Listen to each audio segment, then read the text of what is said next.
Archaeologists recently came across evidence that may have solved the 400-year mystery of the lost colony. If you've taken a social studies class in the US, you probably heard about it. A group of about 115 English settlers arrived on Roanoke Island, North Carolina in 1587 and then just disappeared.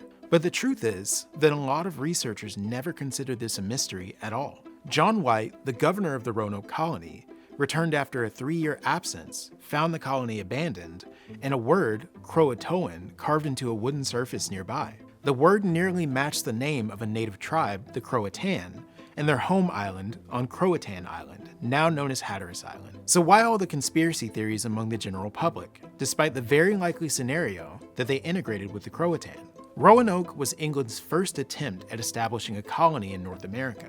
The idea that good Protestant white people would intermingle with native tribes was difficult to accept in English society of the period, and even more so as the United States developed its racial biases. In fact, the popular interpretation of the lost colony truly took flight in the early 20th century, when white supremacists fresh off losing the Civil War suggested that it was better for the colonists to have suffered the nobler fate of being killed by natives than for them to have lived among them. Now in 2025, archaeologists from the Croatoan Archaeological Society have identified the remains of English-style metalworking, pieces of a firearm, and a sword dating all the way back to the 1500s, the exact period when the lost colony disappeared from Roanoke Island. There's still a lot more sciencing to be done before we can confirm, but when you pair the giant Croatoan carved into a tree with English artifacts popping up in a Croatan settlement from the same time period, it's kind of hard to ignore the coincidence.